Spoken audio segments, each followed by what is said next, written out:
What's going on, guys? Snake Eyes here, and in this video I wanted to talk about Scholar of the First Sin. Now, a couple of days ago I released the announcement trailer for Dark Souls 2 Scholar of the First Sin, which is basically going to be a remake for the next gen consoles. And in this video I kind of wanted to talk about the stuff that's going to be included in that version of the game, and also talk about some of the comments that I got on that video.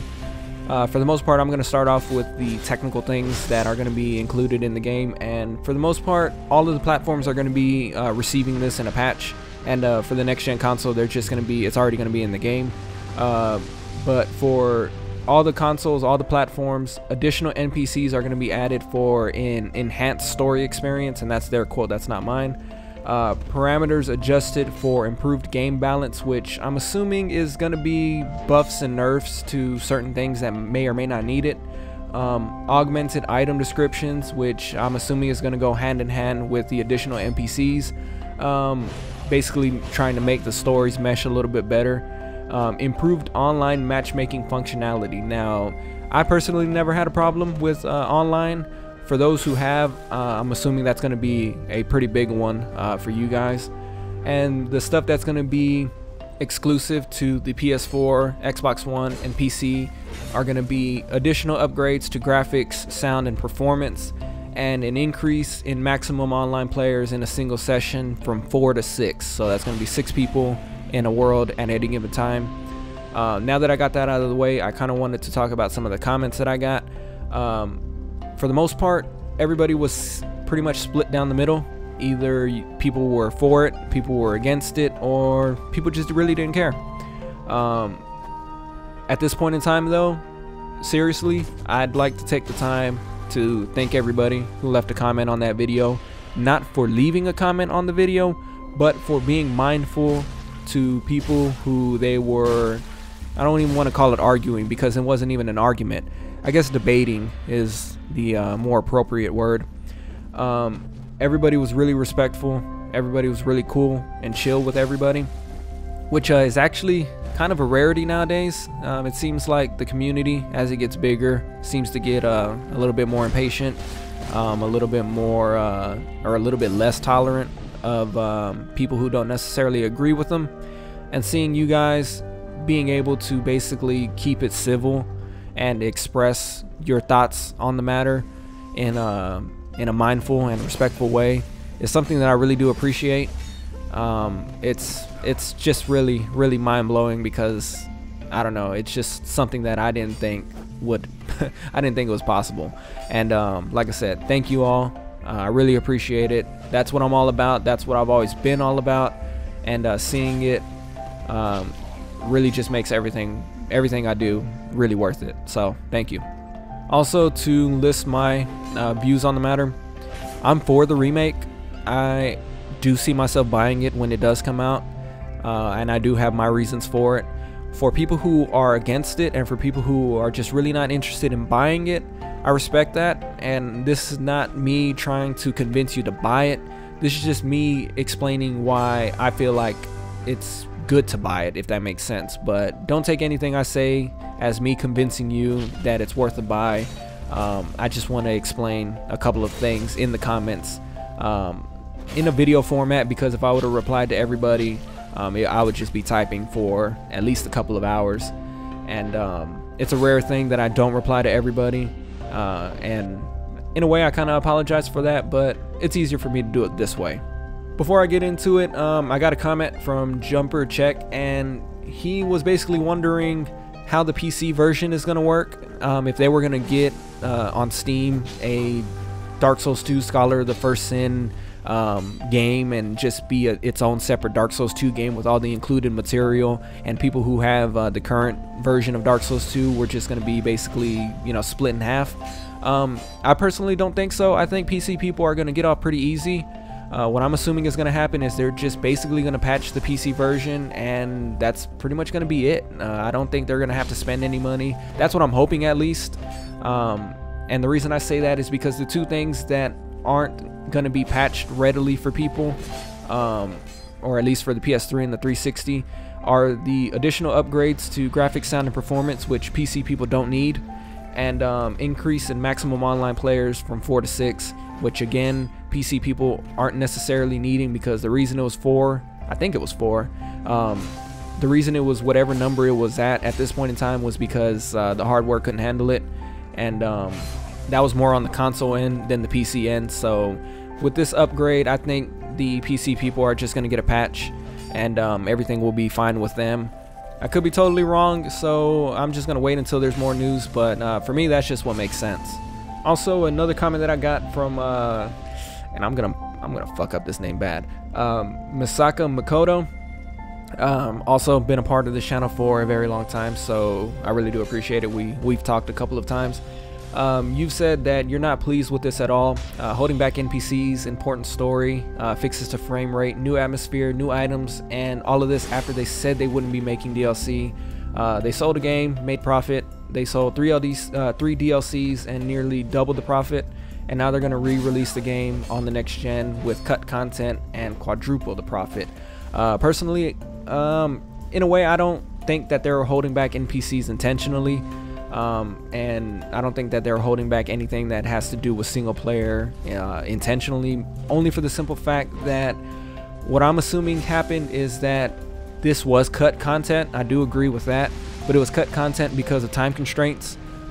They have to release the game at a certain point in time. There's only so far or so much that you can push the game back before it just becomes unbearable and the company starts losing money.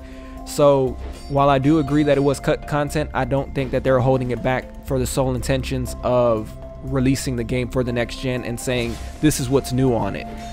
What I'm assuming is the way that they kind of did it with King Vendrick. And for those who bought the collector's edition of Dark Souls 2, inside they got an art book which had all the concept art of all the things that were in the game, except for 2 things. The child version of the Emerald Herald and the human version of King Vendrick. Now, one of those things got put in the game later on, and that was King Vendrick. But that concept art goes to show that they had a human form King Vendrick in mind. Whether he actually played out in the story as the way they originally intended is unknown. I really don't know. But they kind of used the DLCs as an excuse to finish out that part of the story that they intentionally or originally had in mind. So I'm thinking that that's pretty much the case with these new NPCs that are going to be introduced. They were just NPCs that really couldn't be put into the story without making the game come on time. So I'm thinking that, you know, it's just basically content that they're just adding in for the sake of adding it in, because now they have the excuse of, well, we're going to be going back and updating the graphics for the next gen consoles, so we might as well add this stuff that we had that we never got a chance to in the game as well, and just kind of go with it. I actually do appreciate that, because people who remaster the games for the next gen consoles don't do anything except for update the graphics. To get more story out of it is something that I can appreciate. Dark Souls 2, I mean, yeah, it doesn't really have that great of a story, but at the same time, it's good enough to make me happy that we're going to get more story. And in all honesty, one of the videos that I made a long time ago was me saying that I was hoping that they'd find a way to include the child version of the Emerald Herald in one of the DLCs, and sadly they didn't. I'm hoping with the remake of this game for the next gen consoles, they're going to finally have the time to incorporate the child Emerald Herald the way that they saw fit.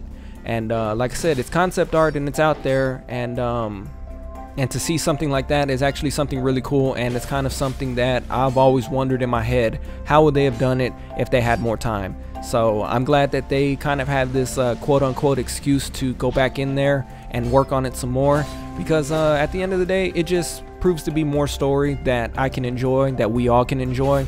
And for people who are not interested in getting the next gen version of Dark Souls 2, you're gonna get it patched in for free. So that's another thing that makes me think that they're not solely doing it for money. They're doing it because they really just want to include as much content as they can before they move on to the next project.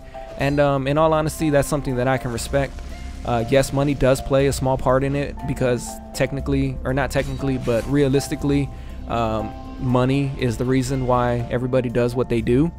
And that's the reason why they can make games. That's the reason why they can make their games very good.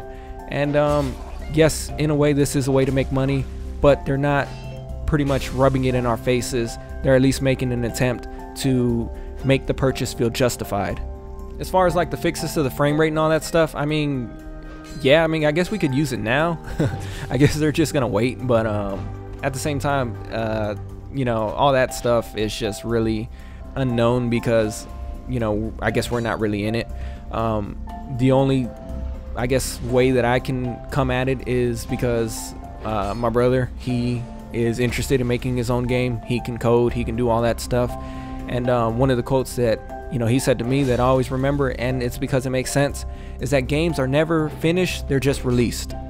And that doesn't go just with video games, that goes with everything. I can tell you right now that as I'm making this video, there's going to be something that I'm going to want to add, that I'm going to want to put in, that if I kept going on with that mentality for every video that I made, and trust me, I've had that mentality for every video that I made. I feel like all the videos that I made could be better, could have been better, but if I stuck with that mentality, I wouldn't have as many videos as I do now. And that's not me, you know, making my videos any worse than I guess I could potentially make. It now becomes a part of the thought process of, is it worth putting in 5, 10, 15 extra hours in a video to make it, you know, 5, 10, 15% better? You know, is the time really worth that extra amount? And sometimes it's not, but apparently for these guys it is, and that's something that I can really respect.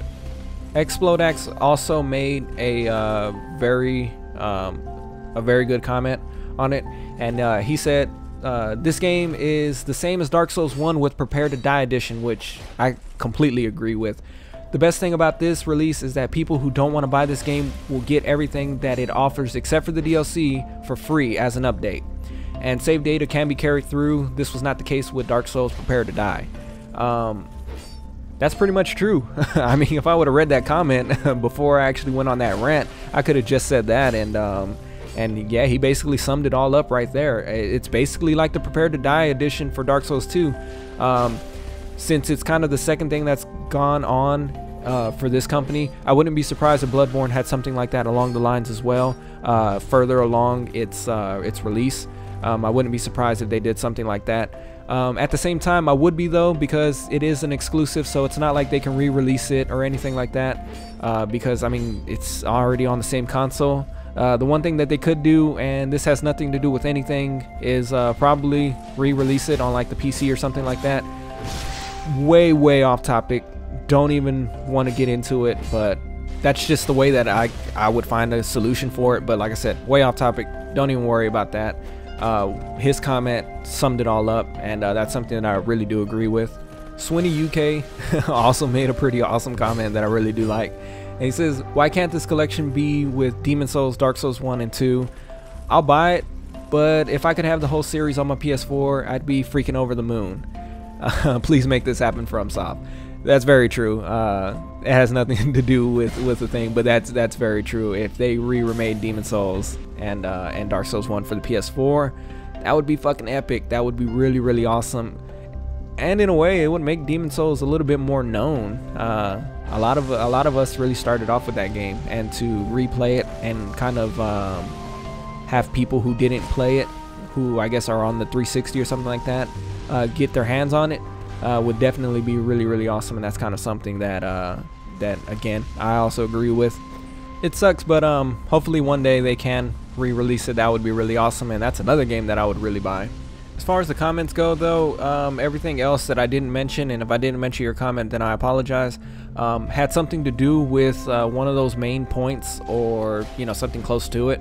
So hopefully I did answer your question in there somewhere, but if not, I mean, you can leave me a comment on this video and I'll get back to you. The reason I didn't do it on the last video was because it was just so much that typing would be just really exhausting for me. I don't know, I'm kind of lazy like that. But for the most part, that's pretty, like I said, that's pretty much done with the comments. One of the things, or two of the things that I've wanted to, I guess necessarily ask, I don't know, and also kind of wonder about, is the 6-person multiplayer. Now I'm hoping what they do is find a way to get it to where I'm not gonna get ganked by 5 people. I don't want the host or anybody to summon 4 more reds, and when I invade his world, you know, just really get my shit pushed in. That's not necessarily something that's gonna be fun, and that's not something that I would enjoy. I hope they put a limit in there somewhere where it's like only 2 red phantoms and 2 whites can be summoned at any given point, or, you know, something along those lines to where people can't arrange for 5-man ganks, because that would also really just mess the game up for people who would be buying Scholar of the First Sin as their first purchase. They really wouldn't like that, and to be honest, even though I've played a decent amount of PvP, I wouldn't like that. So I hope they find a way to balance that out somehow. And another thing is that there I guess additional upgrades to graphics, sound, and performance. I'm hoping what that means is 60 frames a second as far as the performance go, because I play on the PC version, and before that I played on the PS3. The PC version, when it comes to 60 frames a second, and it's not just with Dark Souls 2, it's just with all the other games, 60 frames make a huge difference. It makes the game feel a hell of a lot smoother, makes gameplay feel way better.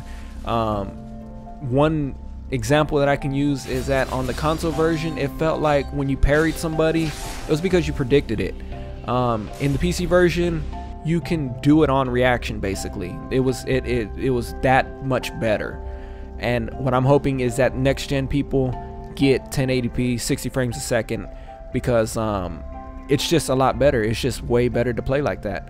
That's kind of another thing that I was hoping out of that. But for the most part, that's pretty much going to wrap it up. I hope I answered your question in one way or another. And again, this is not to convince people to buy it. I can understand that games cost a lot of money, and sometimes you just really have to sit back and wonder, is that purchase really going to be a good one? I can understand that, and I can respect it. I just wanted to clear these things up just for the sake of doing it. So that's pretty much going to wrap up this video. Leave a like if you enjoyed, subscribe if you haven't already. If you have any more questions, leave it in this video and I'll reply to you as quick as I can. But for the most part, thank you for watching, and until next time, take care.